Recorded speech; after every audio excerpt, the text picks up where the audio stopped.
to another edition of Wncr-Tv Now as we talk about things impacting our state, our city, and our nation. Again, good morning to each and every one of you all on this wonderful day. We'll say that, this wonderful day. Let me see here. Okay. All right, so it is, what is today? Today is August the 11th. Wow, time is certainly flying away like never before. There you go. August the 11th is today. And so what is there to talk about this morning? Of course, there is no city council meetings. That explains why there was no agenda on Friday. And I just forget sometimes what meeting they council and didn't council. So I'm just used to the second and fourth, but there is no city council meeting today. That city council meeting has been canceled. And the next meeting will be the fourth Monday at 4 p.m. But there is a regular meeting of Edgecombe County Board of Education in the Edgecombe County Board rooms. That's at 412 Pearl Street in Tarboro, North Carolina. And for today's agenda, beginning at 6:30 p.m., will be a call to order of the regular scheduled meeting, a pledge of allegiance, recognitions of the employees of the month. Item 3 will be public comments. Item 4 will be the approval of the agenda. Item 5 will be the elections of the officers. It's going to be the election of the vice chair and the swearing in of the vice chair, because as you recall, at the last meeting, they were unable to get a vice chair sweared in as it was a tie. There was one member, I think member Kent, who was not present at the last meeting in July.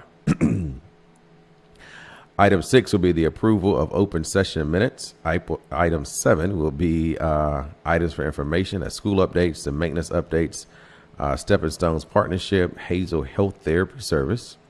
Item 8 will be the committee meetings, reports rather. One will be new policy reading 1. That's advisory groups. Next will be update on minor change approval for remote participation in board meetings and the use of wireless communication devices. And so that is the updates they will make to that. And they are asking for a minor change approval on use of wireless communication devices. And so I haven't heard what their policy is, but I'm assuming it's going to be like the rest of the districts across our state of the defining instructional time and what does that actually mean for a district. Item 9 is the consent items. Extended day, Tarboro High. Tarboro High has a couple of those. Baskerville Elementary has a fundraiser. Parker Middle School also fundraiser. Southwest Edgecombe High a fundraiser as well. And the approval to accept funds donated to Edgecombe County Public Schools, student support services from Eastern North Carolina Health Education Adolescents Lives project with Duke University, amount of $9,000 there. Items for action: the approval of the purchase of a McGraw. Wow, McGraw-Hill is still doing textbooks. Education reveal rather. There's an approval of the purchase of a couple other resource manager software, the purchase on Google Workspace, Education Plus, and then the approval of a memorandum of understanding contract between Edgecombe County Board of Education and Communities and Schools. There for which schools? Integrated support opportunities for schools for J.W. Parker, D.S. Johnson, Patilla Middle, Tarboro High as well. This is, let me see. To access service for students, teachers, and families beginning August the 4th, 2025, and ending June the 30th, 2026, not to exceed a 50% match of Edgecombe County Public Schools in the amount of $125,000. Then, of course, they have a standing closed session for personnel matters, listed personnel, whether it be resignations, new hires, temporary hires, transfers, or substitutions, and extracurricular activities for fall sports, also student management, student transfer and release, legal issues, so they got none. That's always good. Review of closed session minutes, and open session, approval of closed session items, including personnel management, listed personnel, extracurricular activity, fall session, and closed session minutes, board correspondence, items brought for the board members and the superintendent for consideration, discussion, and adjournment. You know, I hadn't been paying attention to Edgecombe County Public Schools. Oh, I forgot to share the live video too. Let me do that too before I forget, because I definitely forgot. Here, I want to say good morning. Okay. I think that's what I just shared. What I just shared on my Facebook page. Man, I did it so quickly. Yeah, that was it. You know, one thing I do appreciate about Edgecombe County Public Schools here is they say, hey, here's the stated reason why we're going to closed session, and then we let you know we're coming back into open session to adjourn the meeting. Oftentimes on other agendas for other jurisdictions, you don't see that. Not saying it don't happen. I'm simply saying it's not a stated situation. Reminder, hey, look, we got to go back into open session to do whatever action items that I do in closed session, and to then adjourn the meeting, because you start the meeting in public, you're supposed to end the meeting in public. And if there was action that is required, some action cannot be taken in closed session. It can only be taken in public session. And so those are some things that I appreciate the school board for putting that in there and saying, listen, in open session, we're going to approve the closed session items, personnel management, listed personnel, extracurricular activities in the fall, and the closed session minutes. And then we got, kudos to Edgecombe County Board of Education, who I'll say, obviously they got it right. And obviously that's why they're in charge of education. They understand. So kudos to them for sure. What else is going on today? Of course, today at 9 a.m. is going to be the Edgecombe County, Nash County Commissioners meeting. That'll be today at 9 a.m. So that's going to be underway. Of course, you can watch that meeting live on the YouTube channel. And then Edgecombe County's meeting is tonight. And both of those agendas we did, I believe, we went over because I had a question about a particular item as well. So that is going on today. And again, like I said, don't look for a meeting at 7 p.m. tonight for the City of Rocky Mount, as there will not be a meeting on this day here for the City of Rocky Mount City Council. But I do know they had a couple of different events going on all throughout the weekend. One event that I did go to, it was the Vision of Hope Outreach Ministries, empowering communities through compassion and faith.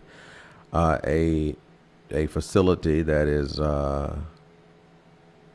underway of getting opened up off of Franklin Street there, where they planned on being impactful in the community and having a place to be a resource to folks in the community. And so while there, I got to meet a lot of folks that just live in, it's sometimes rare, I will say this, unless you're going to a community meeting, it's rare to find people who live directly in a community participating in a function within that community, right? Because oftentimes you can have an event in a community, but most of the participants are from outside the community. In fact, I had a conversation with someone yesterday in regards to even church participation, that oftentimes folks will pass church to go to church, meaning that there are a number of churches within various communities, but that community don't go to that church.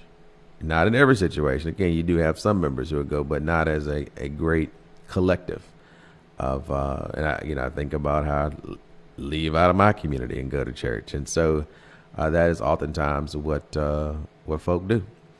And so it was interesting to see, though, Saturday at a back to school giveaway, the people who were just walking in, transportation was Pat and Joe, so to speak, because there was no need to drive, as they lived literally right around the corner for children to be in bouncy houses. And I got one of those candy apples that eating. That thing was good too. I hadn't had a candy apple in a long time. And so, they fed them hot dogs, hamburgers, played bingo for prizes, and gave book bags away for the kids. And so a great time of just meeting other folks. And, again, I talk about that conversation too. And they would say, listen, you really need to have something that will kind of educate people as to what a city council person does, because we don't know. I said, look, I vote for the president, but I don't be voting for these other folk.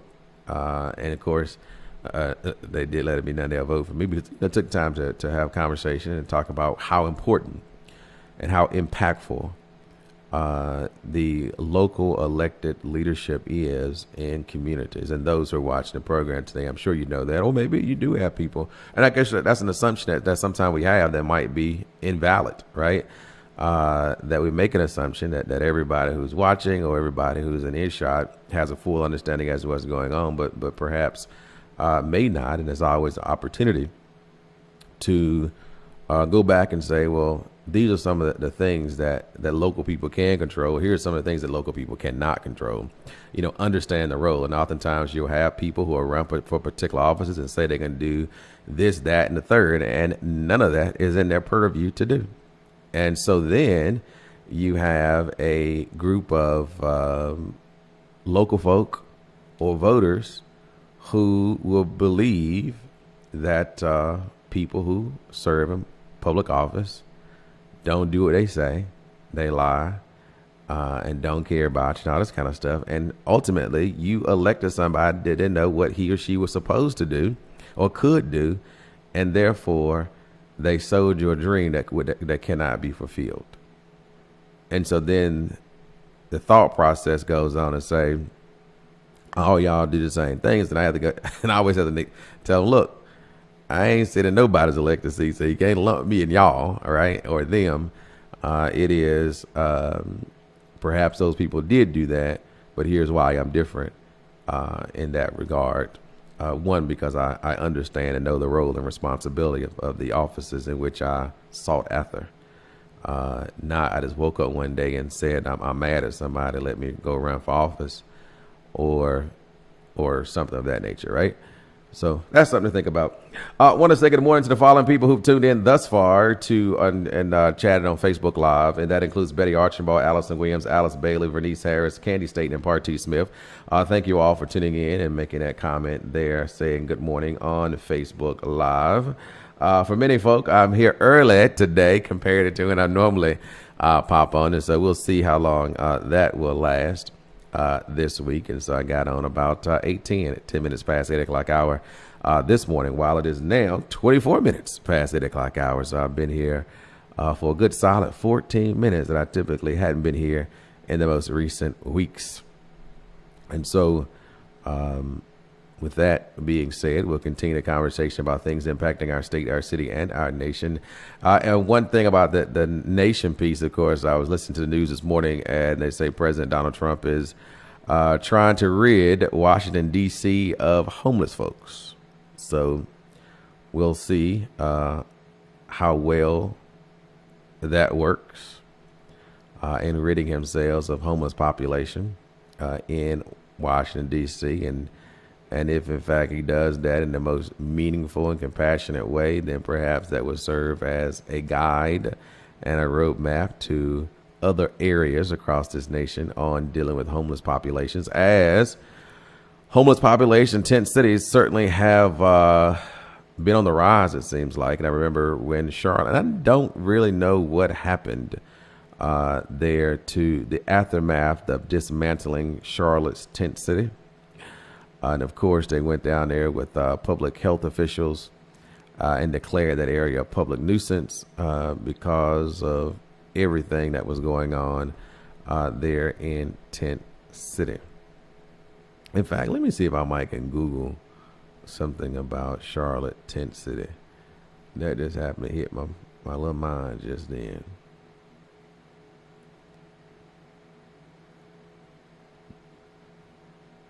Okay, that's right. They had a temporary transition form because it says at least 75 former residents of Charlotte.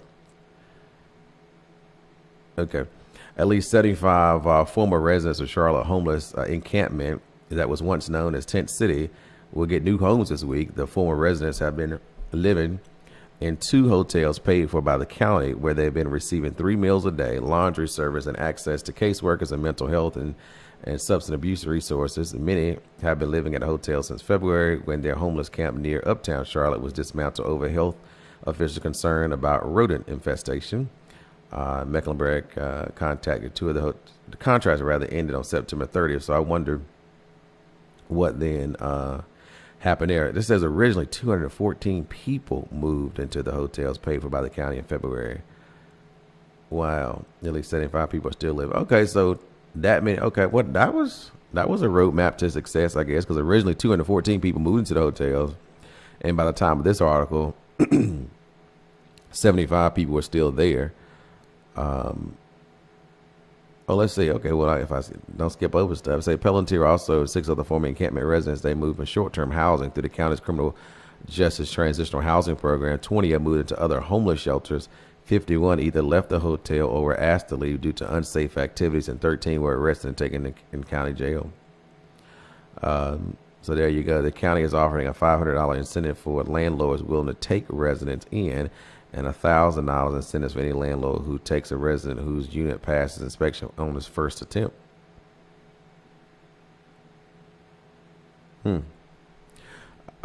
So there you go. I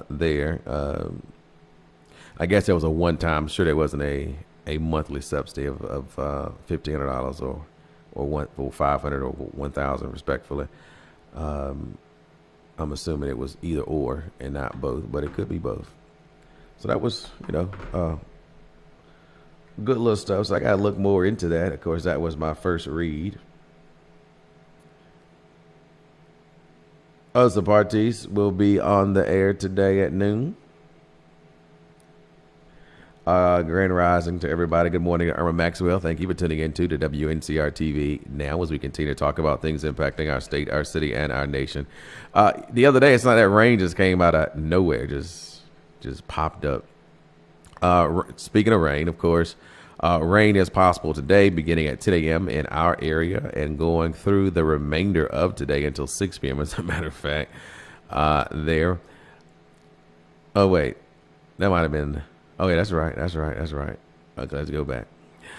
So that is, rain is in the forecast for every day this week, all the way up until Saturday. So rain with a 75% chance today. Tuesday, a 70% chance. Tuesday actually has our thunderstorms as well. Wednesday, 65% chance of rain. Thursday leaves at a 60% with thunderstorm showers. Friday, thunderstorms and showers as well. And Saturday, rain at 40%. Sunday, though, clear skies. Sunday with highs near 88, and Monday clear skies and highs near 89. Today highs near 84 degrees. Tomorrow 86 for Wednesday, 90 for Thursday, and 88 for Friday. Leaving with the rain being there, a pretty cooler time than what we typically have, so that's good as well.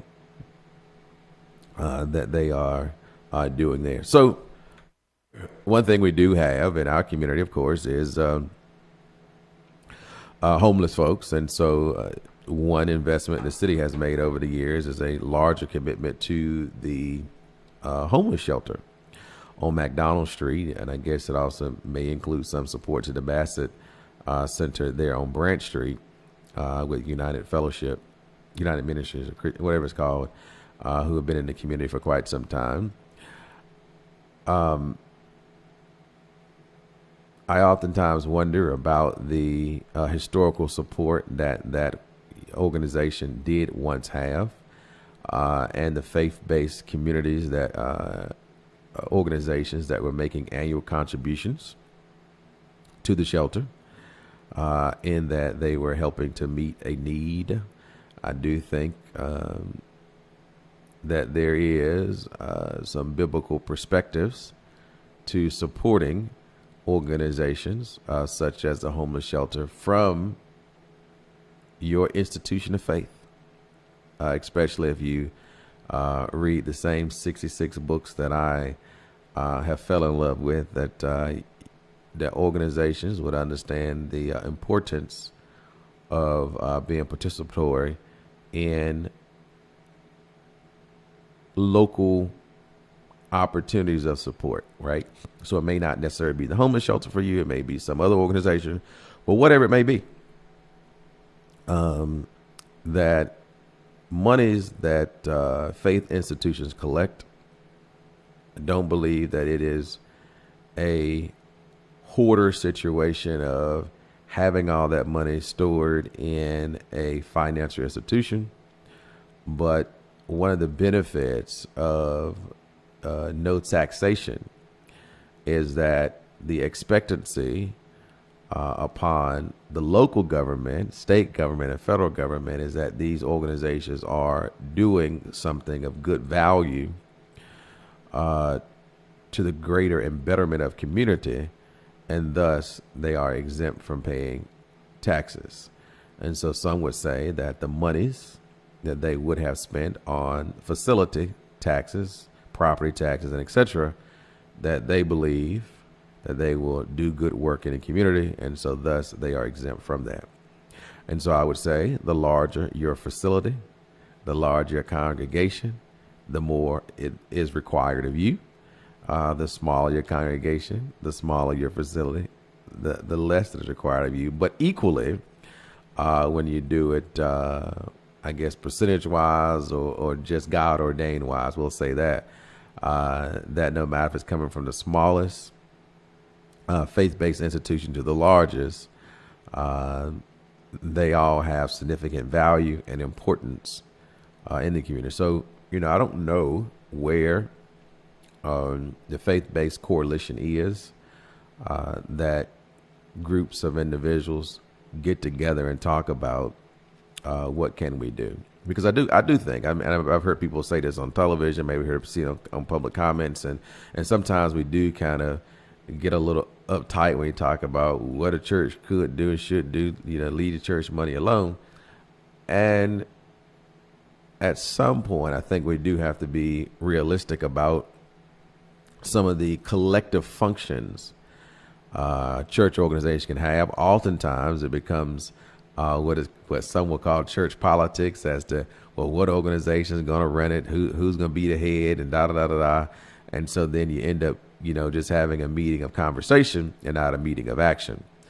But at some point, I would hope that there would be a collective of faith-based church. What essentially happened with the United Christian Ministries, I believe that was a combination of faith-based institutions within our community who came together and said, we want to do something about homelessness.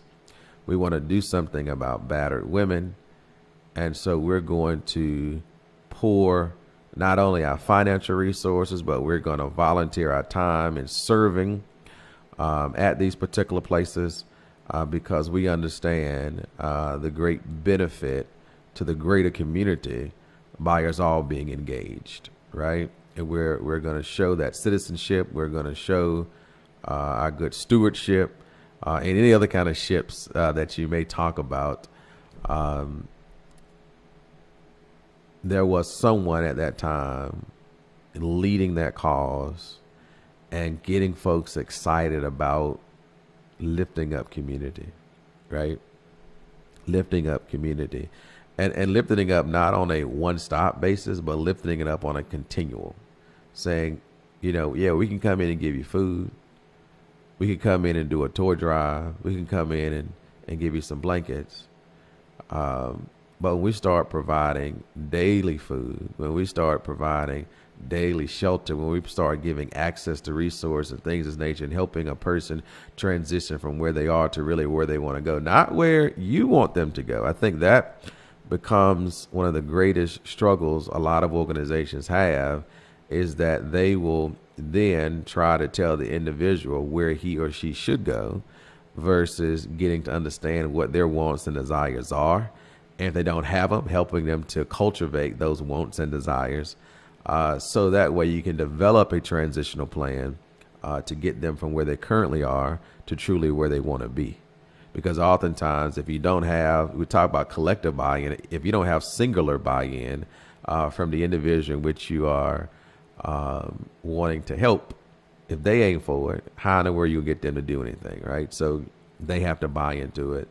And when they buy into it, it makes the process a whole lot easier. And that's where training really comes into place. And, you know, so just having anybody in place ain't gonna work. I mean, you really got to have skilled people who understand how it goes, skilled people who has the patience of Job, skilled people that just have skills, okay? Thus, skilled people. So that's something to think about. DCs have apartments they call shelters, but they actually really nice apartments. Good morning, Marvin Bowding as well. Not sure about how the shelter accepts food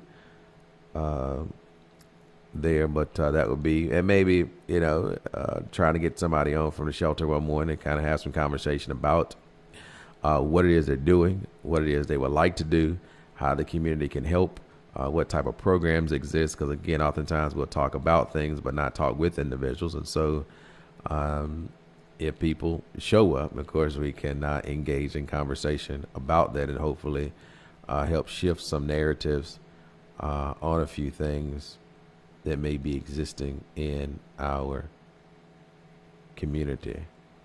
So that'll be something to think about as well. 38 minutes past 8 o'clock hour this morning on Wncr-Tv Now, as we continue to talk about things impacting our state, our city, and our nation. Cannot stress enough that elections is coming up on October the 7th. And not everybody in Rocky Mount will be voting. So for that, not everybody in Tarboro or Wilson and wherever else you may be watching me at today will not be voting. Most of these are municipal elections that are, there may be some mayors running, I don't know. But so it could be a citywide situation. But at least in Rocky Mount, there's no mayor's election on the ballot. So only if you live in Wards 2, Wards 3, 6 and 7 will you be voting for someone. Otherwise, you will have no one to vote for unless you are living again in Wards 2, 3, 6, and 7. Those are the 4 wards rather that you may vote for someone in. Of course, in Ward 2, Councilman Reuben Blackwell is running unopposed. And of course, in Ward 3, there are a number of candidates who are running there. I think I shared those names before, and I will share them again now if I could do it by memory. Of course, I'm running. Carl Revis, Nayleen Richardson, Xavier Jones, Crystal Wimes Anderson, Tim Barnes, and Charles Robertson are all running for Ward 3. Ward 6 is Tom Harris and Shanice Cotton, who's running in Ward 6. And in Ward 7 is Jabars Walker and Thelma Bullock, who are running in Ward 7. So those are the number of folk who are on your ballot if you live in those areas, beginning on September the 18th. I mean, we're getting close to almost 30 days away from you being able to cast a ballot, because September the 18th will kick off early voting. Early voting will then transition from your county administrative buildings, or your county board of elections, should I say, offices, to then locally to both Braswell Memorial Library as well as Fairview Road Department of Social Services, where the final week of early voting, you will be able to vote locally within the city as well. And then election day is October the 7th. So it'll be here before you know it. And so looking forward to it for sure. I will say it's always, you hear me say this before, those who tune into the broadcast, that it's always a joy just engaging in conversation with people, because that's what helps increase my universe of knowledge, of engagement and conversation with people whom I don't know, and rekindling conversation with those whom I do and may not have spoken with in a while is always good. One of the things, I will go up, this happened here recently, maybe Saturday or Friday, one of these days, having conversation with an individual, and was talking about this. She said, well, why are so many people running? Da, da, da, da.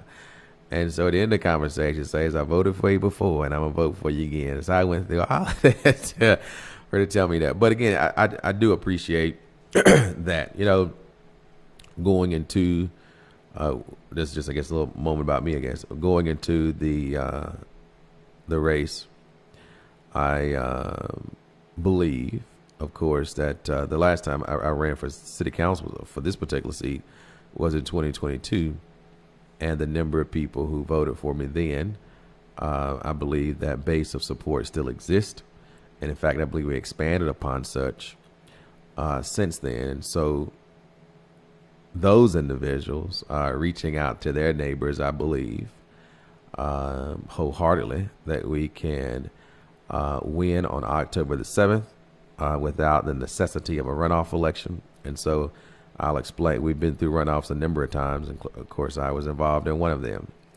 A runoff election in our municipal race occurs when when one candidate does not receive 50% of the vote plus one vote. So, case in point, if there were 1,000 people voting in the Ward 3 election, I would need to earn 501 votes. That would be the 50% plus one. 501 votes means that I win the election without a runoff, without you having to go back to the polls again in November to declare a winner between two folk.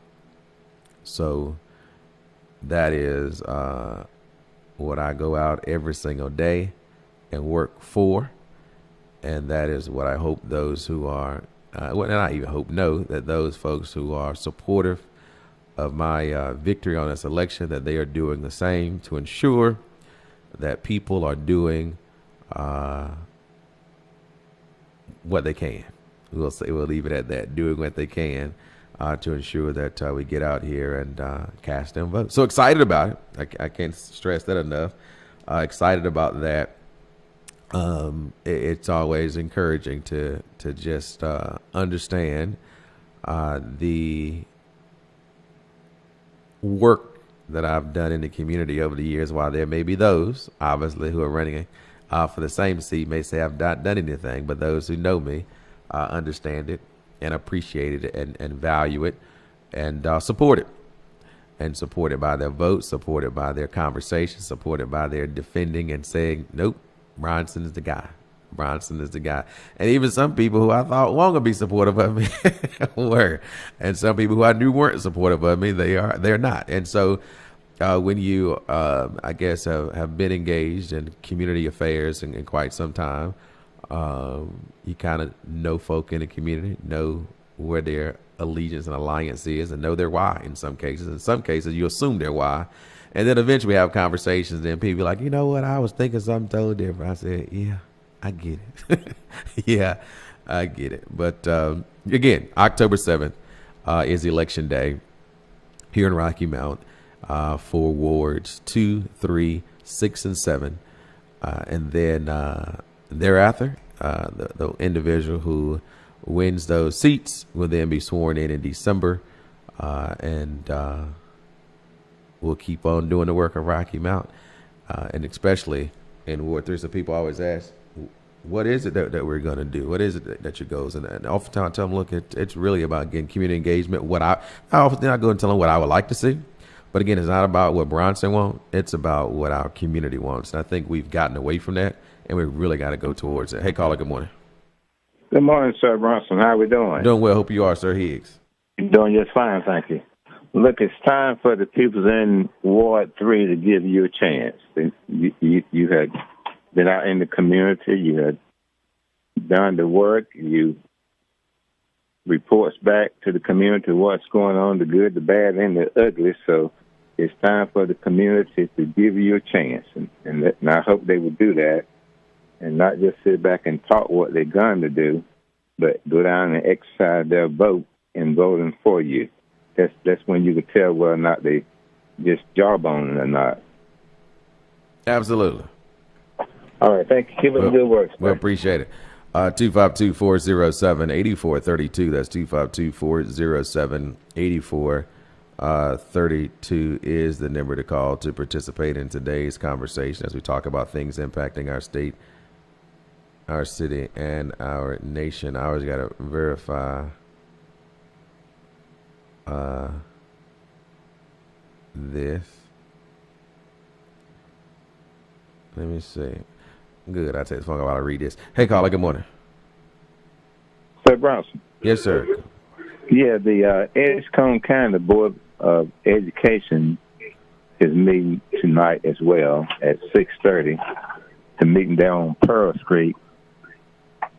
They got bogged down into some city stuff the other month, so they supposed to be bringing it back up on the agenda tonight. As I understand, they got bogged down with the chair and vice chair, but blacks have gotten on some of these boards, and I know they do remember when there wasn't any blacks holding the office of chair or vice chair, and I recall that as well.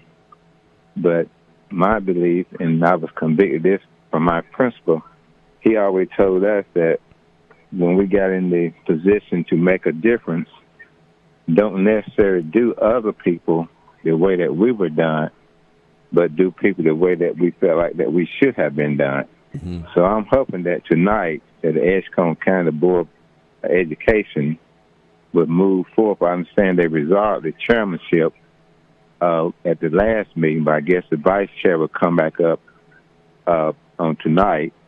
And the proper thing for them to do is go ahead on and support one of those whites as the vice chair and let them get back to focus on the real thing, and that is making a decision that can enhance the quality of the education for those kids in Edgecombe County. But sometimes they can get sidetracked dealing with petty stuff. That even happens in the churches sometimes.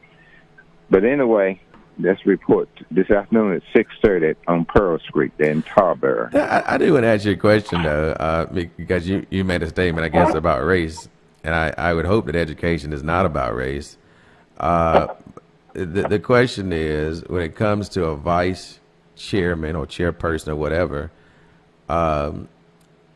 why would you think that it would need to be a race component versus who can do the work? Well, I think sometimes even I saw it happen on the with the Edgecombe County Board of County Commissioners. You know, for years when they had 5 members and no blacks on the board, the whites held the chair and the vice chair. But as Reverend Walker and Reverend Thorne went on board, Reverend Thorne eventually became the vice chair, and they basically had they basically rotated the chair and vice chair along racial lines up until such time, I guess, within the last 6 to 8 years.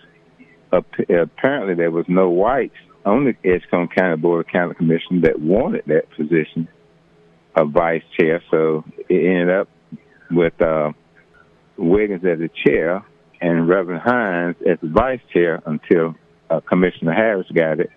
I want to say this past term. Mm-hmm. Mm-hmm. So it don't hurt. It don't hurt to show a little that you can show respect for. You know, you have more than one community out there, so no. So community having one of those positions. I get it, but I go back to we are on the cusp or the declining battle of whatever of this DEI situation, and I say don't put people there based on their skin color. We'll put people there based on their contributions to the body, right? And so I guess for me, skin color wouldn't matter. It's about who's really want to do the job, not who want to be placed in a job because we want to show that we've got some racial diversity going on or whatever that means. Because I think education, like any other local government function, is a critical function of our government. And oftentimes just putting people in place based on other attributes, I think could be to our deterrent versus to our success. But I appreciate the conversation Look at your Democratic Party. Their platform is, if you have a chair is a seat, where the chair is of one sex, then your vice chair is highly recommended to be the other. So I'm pretty sure they did that for a purpose. Yeah. Whenever they did it. Yeah. Again, I think the Democratic Party has some work to do on a lot of areas, but again, it's just highly recommended. But sometimes too that may not fall in that situation. But again, I don't know. I think it's more about who can do the work, who's willing to do the work, versus age or skin color, things of that nature. But again, that's just my little crazy opinion. But appreciate you, sir. Thanks, sir. All right. 52 minutes past 8 o'clock hour this morning on Wncr-Tv Now, as we continue to talk about things impacting our state, our city, and our nation. This morning, good morning also to Ray Daughtry, also Edgecombe County Democratic Party Chair Frida Perkins. We appreciate you for tuning in this morning as well, as we talk about things impacting our state, our city, and our nation. And of course, earlier during the program, we did go over the Edgecombe County School Board agenda for this evening. And so I gave them kudos for their going into closed session and coming out of closed session as dictated on their agenda, so they understand that process and how it works, and a reminder that hey, we can't just adjourn this meeting in closed session, and if we need to vote on some stuff that's supposed to be voted in public session, we'll go back and do that. And so again, kudos to the Edgecombe County public school systems as the way they lay out their agendas as I've seen it on today for today's meeting. Good stuff for them indeed. Again, yes, in fact, we did read over that the vice chairmanship position will be voted on tonight, as well as the swearing in of that individual. But again, and it's just me talking, I don't really care whether they're black or white. It's about, are you going to do the work for the children? The same is true for any other office that exists. Are you going to do the work for whatever purpose and function you serve in? And if you are, hey, help support you and vote you all day long and try to get votes for you. But otherwise, to me, it don't make any sense. And again, we can rehash this issue another day because it'll be longer. So I'll leave that comment till another day about previous elections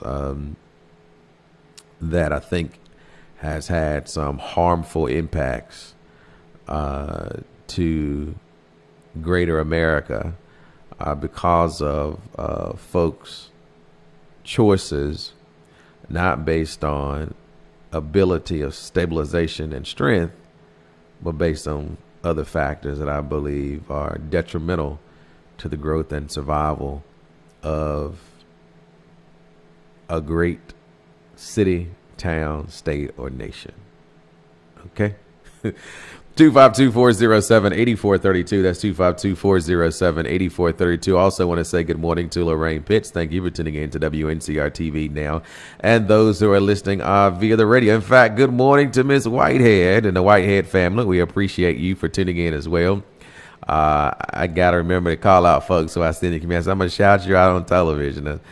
So again, good morning to Miss Whitehead who tune in to us every day. The Green family, the Jenkins family. I mean, there's so many people who I run across in the course of the day, whether I'm calling them, whether I'm talking to them, whatever. Well, I guess talking to them, I'm calling them, right? Whether I'm seeing them face to face, I guess would be the better approach there.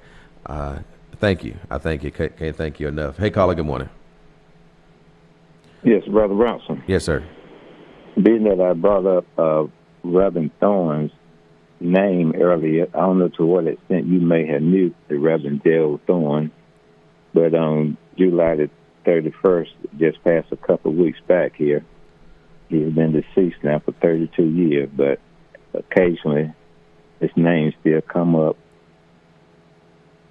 Most often it probably going to be by me, but there's other people that still remember him as well. But him and Reverend Walker were the first two black elected to the Edgecombe County Board of County Commissioners. And that was Greater Mount Herman?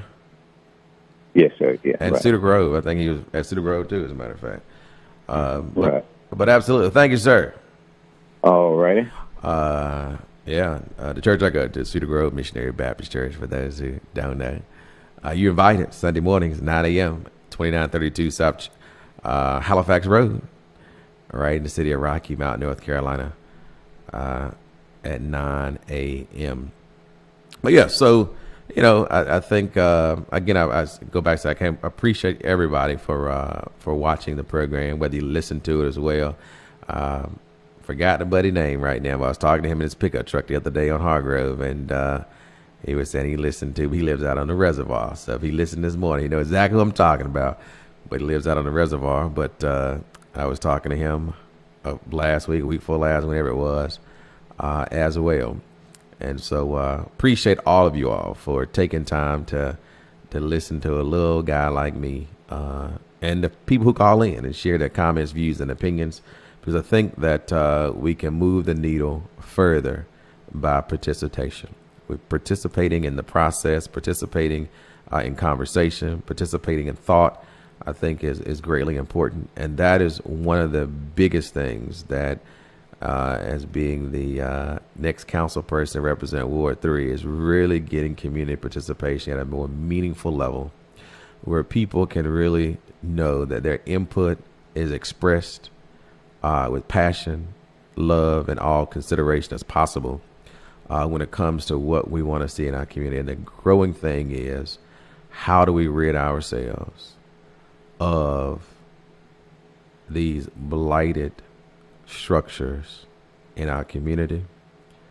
I think in doing so, we'll also reduce the cost of housing, because supply and demand, the more supply you have, demand starts diminishing, then cost goes down, because obviously the renter wants to rent it. I mean, the landlord wants to rent it, or you deal with home ownership and how to effectively actually gain access to own your own home as well, to eventually drive out that monthly payment you do for a mortgage, because it will be completed. So we appreciate you.